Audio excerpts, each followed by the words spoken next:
Voilà, aujourd'hui c'est avec beaucoup de plaisir qu'on est en votre compagnie, Muriel Moore, pour votre nouveau roman Qui a suicidé Pamela Janice Patterson aux éditions Ex Aequo. C'est des personnages qu'on connaît, hein, si on vous suit un petit peu, vous pouvez nous donner quelques mots de l'intrigue? L'intrigue est toujours menée, l'enquête est toujours menée par Thelma Vermont, donc notre détective privée new-yorkaise au départ, mais qui cette fois enquête à Los Angeles. Donc c'était le personnage principal en compagnie de son ami le journaliste habituel. C'est sympa parce que justement vous allez la dépayser, on va dire, hein. Comme vous l'expliquiez, c'est une enquêtrice privée qui travaille sur New York, et là elle est envoyée à Los Angeles, et en plus pour une raison intéressante je trouve, parce que c'est l'époque du grand cinéma, on va dire hollywoodien aussi. Tout à fait, c'est un univers un petit peu particulier parce qu'elle va découvrir, elle, la new-yorkaise, les paillettes d'Hollywood. C'est pas du tout le milieu auquel elle est habituée, puisque la plupart du temps, c'est soit le milieu new-yorkais traditionnel de l'époque, donc fin des années 50, soit, comme dans le premier roman, le milieu des beatniks. Voilà. Qu'est-ce qui vous attire dans ce personnage, justement, de le dépayser? Je pense que ça vous permet aussi, c'est peut-être un grand mot, mais d'aérer aussi un peu le personnage, finalement, puis vos intrigues. Oui, puis en même temps, ça permet de mettre un peu en valeur l'époque, bien sûr, les villes, qui sont totalement différentes et qui correspondent, comme le premier d'ailleurs, à des époques qui sont mes époques préférées, en quelque sorte.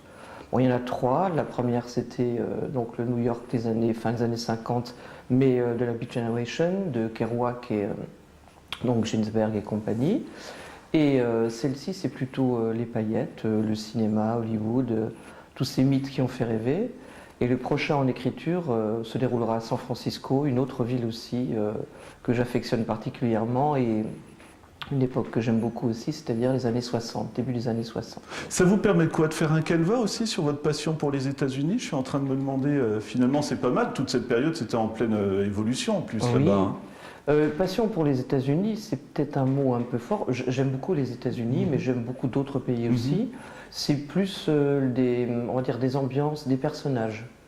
Effectivement, ça permet de faire grandir le personnage, de le faire mûrir, et ça lui permet de rencontrer à la fois des gens qui ont vécu à cette époque-là, qui traversent un petit peu les romans, et puis bien sûr des personnages qu'elle côtoie, auxquels elle s'attache plus ou moins aussi, même si elle est quelqu'un qui a une énorme distance vis-à-vis des émotions en général et de la vie. Je ne veux pas trop en dévoiler, mais ce que je trouve intéressant, c'est que pour le coup, vous le placez dans les années 60, c'est une période un petit peu étrange, on va dire, pour les États-Unis, la guerre froide, des choses comme ça. Ça vous plaisait aussi énormément. Parce que c'est pas évident, hein, finalement. On part d'une intrigue qui a rapport avec le cinéma, après j'en dévoile pas plus, mais c'est beaucoup plus large, hein, finalement.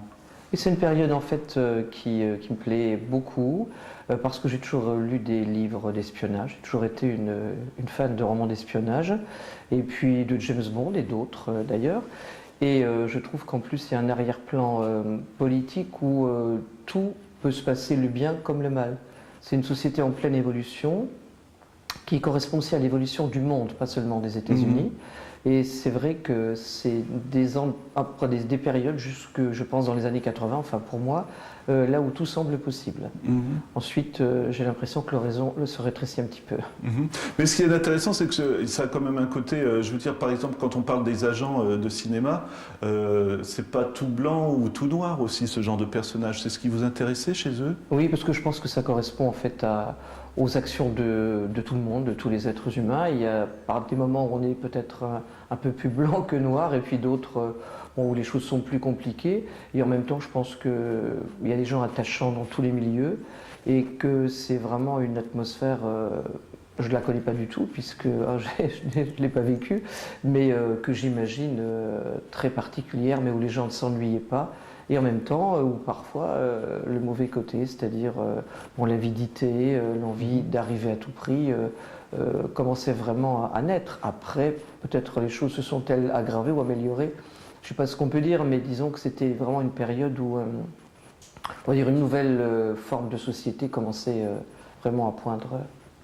Et quand on s'intéresse à un sujet comme celui-ci, parce que c'est quand même l'histoire du cinéma, moi je trouve que c'est bien, si les gens veulent s'intéresser après, on peut découvrir vraiment ce qui se passait, hein, les listes noires, les choses comme ça. Est-ce qu'on replonge dans des documents justement, ou est-ce que vous êtes en pleine liberté et vous pouvez, même si on connaît la base de toute cette histoire du cinéma dans les années 60 aux États-Unis, on peut se permettre des libertés? Bon, c'est un peu entre les deux, il y a quelques petites choses que j'ai voulu authentiques, bien sûr, mais c'est vrai que bon, j'ai pris des libertés parce que c'est pas vraiment un domaine que je connais particulièrement, j'aime beaucoup, il y a certains films vraiment qui nous ont tous marqués, mais au-delà de ça, c'est pas vraiment un milieu que je connais très très bien. Par contre, on en devine un petit peu les arcanes en tant que spectateur, et j'ai quand même fait, on va dire, alterner des choses authentiques, des faits réels, et beaucoup de choses qui sont romancées, après une grande liberté quand même au fond. Alors, faut pas y voir une question machiste, mais à chaque fois, moi, je le précise quand même à l'avance, de prendre une enquêtrice, justement, est-ce que ça permet plus de liberté? On sort du carcan, justement, du privé avec toutes les images qu'il peut y avoir, et finalement, vous lui attribuez aussi ces images-là. Hein. Finalement, c'est la cigarette, la personne qui a beaucoup de recul par rapport à ce qu'elle voit autour d'elle. Ça vous plaît, ça aussi? Oui, je trouve que ça... Enfin, il me semble que pour faire un tel métier, surtout à cette époque, si on n'avait pas un peu ces blessures qu'elle trimballe et puis cette forme d'addiction qu'elle a à la musique, au jazz, bon, à sa chanteuse préférée, je pense que tout ça fait partie du personnage. Et que le personnage serait moins attachant s'il n'avait pas ces côtés un petit peu rugueux, tout en demeurant au fond très féminine. C'est un petit peu, on va dire, un compromis entre les deux. Mais le côté féminin de Thelma est aussi très important. Le travail avec Benny, justement, son acolyte, hein, le journaliste, vous pouvez nous dire aussi, ça, c'est quoi? C'est un duo qui permet justement de mettre plus de dynamique parfois dans l'intrigue ou... Là, c'est intéressant, les coups de fil qu'elle passe à New York pour avoir des infos, des choses comme ça, c'est bien, quoi. Disons que ça permet peut-être des rebondissements, ça permet d'élargir un petit peu la démarche de l'enquête, et puis la relation qui existe entre eux, bon, évolue au fur et à mesure du temps et fait partie aussi de cet univers. En fait, avec Thelma, j'ai souhaité créer un univers, pas seulement des enquêtes ponctuelles, mais un monde dans lequel on rentre. Bon, 3 enquêtes sont prévues, la 3e étant l'écriture, mais il n'est pas impossible qu'il y en ait une 4e, je ne sais pas encore, pas plus, parce qu'après, c'est vrai que bon, on a tendance un petit peu à répéter les mêmes automatismes, mais c'est un univers assez large que j'ai voulu créer et on voit les personnages évoluer, on voit les personnages vivre, on les voit éprouver des sentiments aussi. En plus, bien sûr, de l'enquête, bon, du suspense qu'on essaie de glisser, c'est un ensemble. Mais justement, quand on creuse un personnage comme celui-ci et qu'on va voir apparaître dans une série de romans, est-ce qu'on en réserve? Je ne sais pas trop comment vous préparez vos romans. Vous avez un arc, comme on dit, où vous savez où vous allez aller pour le prochain et comment ça va se terminer si vous voulez arrêter d'écrire sur ce personnage, par exemple ou... Ben, disons un plan très précis, non, mais chaque roman ouvre la voie au suivant, qui est déjà un petit peu... je sais un petit peu ce qui va se passer. Là, celui que je suis en train d'écrire, bon, est déjà n'est pas écrit, mais l'intrigue, elle est bouclée. Et si 4e il y a déjà une petite idée aussi. Maintenant, comment terminer les choses quand on a un personnage aussi attachant que tellement, on n'a pas envie de terminer. Donc on laisse ouvert au cas où. Ouais, parce qu'il y a plein de romanciers qui me disent ça, ils ont du mal à quitter leur personnage. Oui, oui, tout à fait.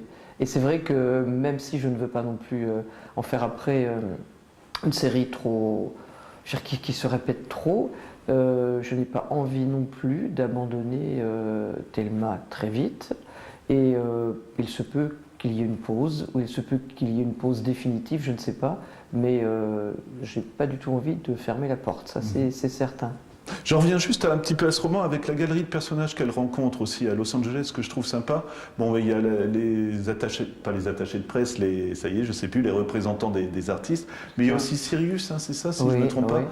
Comment il est apparu ce personnage? Parce que c'est sympa, on le voit 2 fois, je crois, mais quand même c'est important hein, pour Thelma déjà aussi. C'est en fait un personnage un petit peu en hommage à quelqu'un que j'ai très bien connu, qui a un peu vécu dans ce milieu, mais plus sur New York. Et l'image m'a donné envie de glisser ce personnage qui en permet en plus un rebondissement, mais qui est attachant. Et c'est vraiment quelqu'un qui est une rencontre importante à sa façon pour Thelma. Et il y a un autre personnage qui s'appelle Gilda. Est-ce que c'est par rapport au film aussi qu'elle a le prénom comme ça ou... C'est un clin d'œil. Ouais, oui, c'est un clin d'œil, oui. C'est un de mes films préférés, donc... C'était vraiment une question comme ça, mais par curiosité. Mais je me disais, je pense que justement, quand on travaille comme ça, il y a un plaisir de l'écrivain aussi de placer des petites allusions comme ça. Hein. Parce à que fait. c'est ce que je voulais vous demander aussi, quand on est comme ça français mais qu'on parle sur les États-Unis, est-ce que c'est facile de retrouver un peu l'ambiance justement américaine? Est-ce qu'il y a des auteurs américains qui vous inspirent aussi peut-être du coup, ou c'est vos voyages ou... J'ai la chance d'aller assez fréquemment aux États-Unis, d'être allé à plusieurs reprises à Los Angeles, donc ça me permet d'écrire sur des lieux que j'ai vus, même si l'époque est très différente, bien sûr. C'est vrai que je lis de la littérature aussi bien française qu'étrangère, et notamment américaine. Bon, j'écoute de la musique, et c'est vrai que le jazz, je ne suis pas quelqu'un qui aime beaucoup le jazz, mais j'adore Billie Holiday. Donc c'est un peu par ce biais que j'ai glissé l'importance du jazz dans l'histoire, puis par rapport à l'époque. Je crois que c'est aussi, bon, on a été baigné de cette culture et bon, moi je la revendique, c'est quelque chose que j'aime beaucoup. C'est pas du tout la seule chose, bien sûr, sur laquelle je me suis construite quand j'étais adolescente, mais je veux dire, c'est quand même quelque chose qui avait de l'importance pour nous. Et ça doit être sympa quand même de pouvoir traduire par mots comme ça ce qu'on aime personnellement aussi, j'imagine, non? Ah, tout à fait, mais même la plupart des prénoms, il y a beaucoup de choses qui sont des clins d'œil à des choses vécues ou à des artistes que j'aime beaucoup. Voilà. Notamment dans le titre, par exemple, le second prénom Janice. de Pamela, Janis, qui est un hommage aussi à ma passion pour Janis Joplin depuis mes 14 ans. D'accord. Bah écoutez, c'était un plaisir de vous rencontrer. Moi, j'ai juste une question. Le prochain roman, parce que c'est vrai que c'est sympa, donc c'est pour ça que j'en parle déjà, mais vous prévoyez qu'il sortirait quand, par exemple? Oh, je n'ai aucune idée en général, je parviens à l'automne. C'est à l'automne qu'ils sortent. Bon, rien n'est sûr, mais je pense en tout cas pas avant l'automne, ça c'est sûr. Et il n'y a pas de stress du coup, parce que là on est au début de l'année, automne, ça passe vite, non? Non, non, il n'y a aucun stress. Et puis si c'est pas l'automne, ce sera plus tard. Je veux dire, il y a le plaisir de l'écriture, il n'y a pas d'urgence pour la sortie, il n'y a pas vraiment de plan, de choses comme ça. Donc là, il est déjà bien avancé parce que l'intrigue est prête, les personnages sont prêts. Et j'ai commencé déjà 2 chapitres. Donc c'est aussi un plaisir qu'on a parfois envie de prolonger un peu. Donc il n'y a jamais d'urgence. Eh ben voilà, ça me fait un beau mot de fin. Merci beaucoup, Muriel.